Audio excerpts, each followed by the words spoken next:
Good morning. I'm glad to meet you again this very morning. And I just opened it in news.tagsap and I was shocked manan. They were all talking about the situation ito'y volcano, iti taal nga napimtok. And I am reminded when I was also young, the same thing happened. Iti time ti pinatubo where the damage na, effective damage sa ti pinatubo kat dinmanon iti bagyo. That the ashfall, it reaches us dito'y dinadal na ti bubong, di pinatay na tayo nga mula. And it's quite a scary thing ako kung natay nga kita antirating event. Karkaro na giti asinug nga places dyan. Kawat butang di dyan nga place. And now while I'm sitting down, trying to cook iti kanan iti tarakan, I am contemplating the same event that would happen kada tayo kung iti may nga tao. And if he will ignore iti mensahe iti panakaisalakan iti Diyos. And I am reminded once more of a place called hell. Hell was never a beautiful place when Christ would describe it. As a matter of truth, when Christ taught heaven and hell, halos 70% to 80% adadu nga in kasaba ni Kristo iti hell more than ti heaven. Just to give emphasis nga hanga sinsinan dati nga place. Just to give emphasis nga dagiti tao katag panunot da.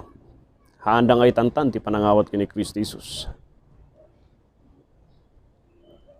And when Christ would describe hell, he would describe it nga agbagbagang apoy just like the volcano, the lava inside the volcano, the black smoke nga rumumar yung iwat iti volcano,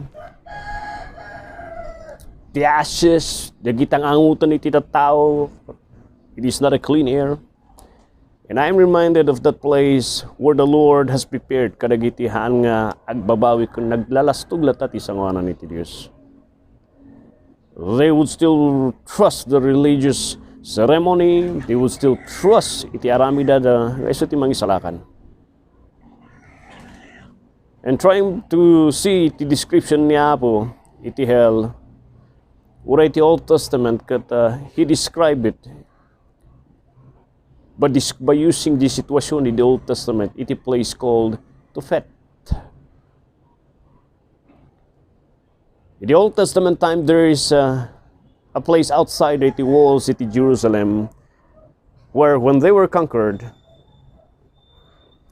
when they were dominated by their enemies, this is the place where they worship their God. You can go and see it outside. I'll record lang, okay? Yeah, okay. Kanakak. This is a time where people would dagitik nang lusob kanya dak, they would offer their sacrifice and they will worship their God. And adati Diyos na diyan nga impatuon da nga kangatuan nga Dios, and they call that God Molech.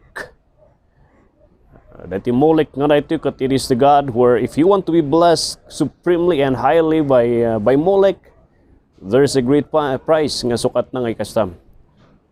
Ni Molech nga dito kat it was described nga jay baadi na nga kat it is made dati sculptor nga dati nga ribulto kat it is made out of iti bronze. The body is a body of a human and ti ulo na kat ulo iti baka. So di jay ni Molech and half body lang daytoy and iti body na di nagkasya na dati pugon. Just like daytoy pugon ko nga paglutlutuak nga daytoy. Tatati kastatita when they will start their ceremony, they would pile up the woods isong road day iti bagi na daytoy nga daytoy pugon nga daytoy nga dakal. And after di jay after di jay kat urayan dang agbagbagang di bronze nga statue. And they will call the people who will offer a sacrifice. And the worst is the sacrifice kat ubing. Nakakastoy jay mana diti mulik nga rayto eh. And they will wait nga baggang ready stikulay na jay buronsi, and they will lay jay ubing jay mana. And the child, of course, kapusiti pudot jay masinsinit malit-lit yon isuna. He or she would be shouting jay to the top of her voice, screaming ang gana di tipong matay isuna. Maluto ti kudil na, ang gana malit yon isuna matay isuna jay ima di buronsi. Tijujusan dengan Molek. And that was the description iti apo ijay impierno. It is a place of forever pain. It is a place of forever suffering. Just like the place nga dito fet. Where when Christ described hell, it is the same kind iti place dito fet. Zimdang decimpo, the New Testament, nasubli dagiti Israelites, dati place nga bagida dati Jerusalem. And when they got the place, iniris na dagiti ribribulto ijerwar nga di pag-worshipan da, the place called Tofet, kada ni mulik ka dagiti didusan da jay. They remove that place and they make it nga dump site iti Jerusalem. So another Jerusalem, it is a dump site. The Jerusalem outside the city walls, ada iti place where they place all the iti rotten garbages iti land. One pa mo iti hanamat uso pa lang iti machines to decompose dagiti basura. And then nagmi-mix ada dagiti dadumang nga bangkay ti animal, rottening, dagiti ngilaw kun bangaw jay. There it is found, diti place nga rayto eh. Where one time it was used by the pagan people who conquered them as a place of worship, now pinagbalinda nga dump site ti Jerusalem. It was described nga rayto nga place nga rayto kat palalo iti angot na everyday nga nati rabi nga na agsapa rabi kat pura na dagiti basura and hangag sarsardeng dijay. Ay nadagsen dijay nga nagangot dijay nga lugar. Bagigus dagiti malunglungtot. And when Christ described iti hell, that is the same description that he gave. Iso iti basuran ti kararwa. It is a place of forever wrathing namang kangamatmatay. It is a place nga pangibulangan ni Apo Diyos. Dagiti kararwa nga nagbabawi ti basol na iso nga kunada. Iti impyerno kat basuraan ti kararwa nga nagbabawi kan nga nagtalak ni Kristo Jesus nga manubot kan ni sarakan. And that is the picture to hell when Christ used iti hell iti Old Testament and uray iti New Testament. And the Bible says iti Revelation chapter 21:8, amin dagitihan ngayon mawat kini Kristo Jesus. Dagiti mambunong, dagiti sorcerers, manugan anito, dagiti agli-live-in, dagiti tao, kaulbud.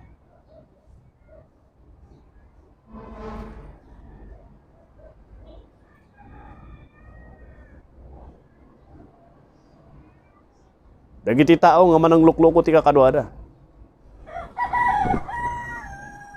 Nakasagana itingot iti impyerno ang agurure kanyada.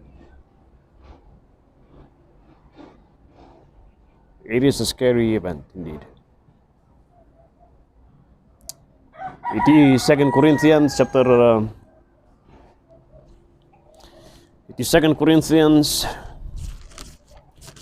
6. Chapter 6.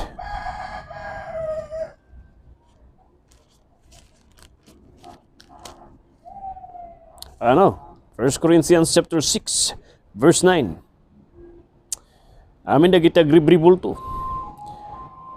Anyo ka di nga amo dagitoy nga amin dagitoy kat handa mapanti pagarian iti Dios. Ang kayo nga malilaw. Anyo nga lukon ti bagbagyo. Dagiti agbibiyag nga awan iti kasar. Handa mamati ti kasar. Liblibingin lang. Mamati da dyan. Dagiti agdaydayaw ti ribribulto. Dagiti manakikamalala. Adulterers. Dagiti effeminate. Referring ti baklakan tumboy. Nor abusers of themselves with mankind. Dadadalan dati bagida such as biso, sigarilyo, kanarak. Dagiti tatakaw, dagiti nagum, dagiti artak. Dagiti narugit ti panagingiwat kan panagpanpanot da. Dagiti extortioners mananglukluko, managungundaway ti kaduada. Amin dagiti katawan ti lugar da. Iti langit. Ti lugar nga papananda kat iti impyerno. Kapsat. Kita niyo man iti TV tayo man naman. Nakafocus yung volcano nga nag one time kat nagpintas. Makita dagiti lava, mabalin nga ipakita dadagyay. Yung black smoke, dagiti ashes nga tatayan. And be reminded that there is a more horrible place waiting for you more than that scenery, dito nga event kan makikita mi jay TV. And that is the place called hell. That's why ti 2 Thessalonians kunana, amin dagitihaan nga inmawat kini Kristi Jesus nagpasakop. Agsabitar ti Ebanghelyo ni Kristi Jesus, agururay ti agbagbagang nga puy. Ngawan patinggana nga dusa kanyada, iti sangwanan ni Apo Diyos, madusa da. Kanawanan ti pamakawan kanya di jay. So kunana ti Romans chapter 10. Itata ti chimpo nagbabawi ka han nga no bigat. Haan mo ngay tantan karawam ti pagtutungtungan di tantan mo. Amo maya no katno ka matay. Nagmet ay no nakasurat ti muging mo ti expiration date mo namawan mo't kimi nga nakasurat. For that reason, now is the day. Tati chimpu, ti panakaisalakan nga nangag mo. Ti mangispal lang kanyam, ti pakanakadusa iti ngiwat, iti apoy. Kantang patingga nga rigat kan sakit ti impyerno. Dahil ti basuran ti kararuang nga rito. Katawan sa bali, nuhan lang at Ebanghelyo ni Kristo. Talkam nga isukot umanay nga mangisalakan kanyam. Dijela ang ti remedyo, nga plinano ni Diyos Ama, awanan da duma.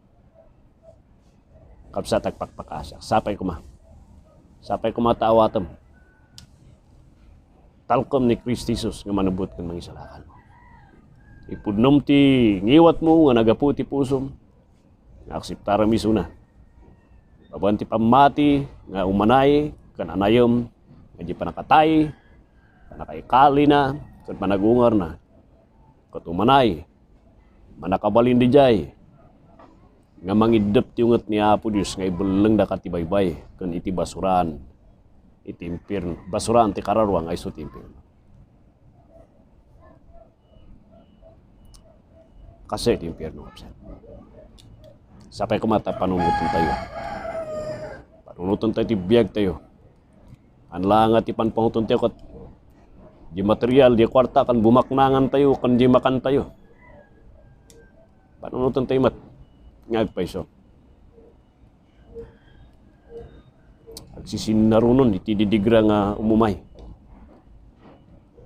Kapalpaligipan tayo nga dapat tidaktakol nga didigra. Ngayon sagana ni Apo. Karagitihan ngayon mawat ka nagbabawi ti bason na. Isudiyay, tididigra iti kararwana iti impyerno. Nga basuran, iti kararwana.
graciousness. Oh, my Lord, I'm yours.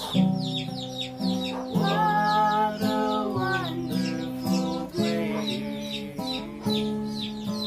that you have saved this sinner. Wonderful mercy and love. Just to rescue a sinner like me. You remove your wrath and atone my sin. You justify me for eternity.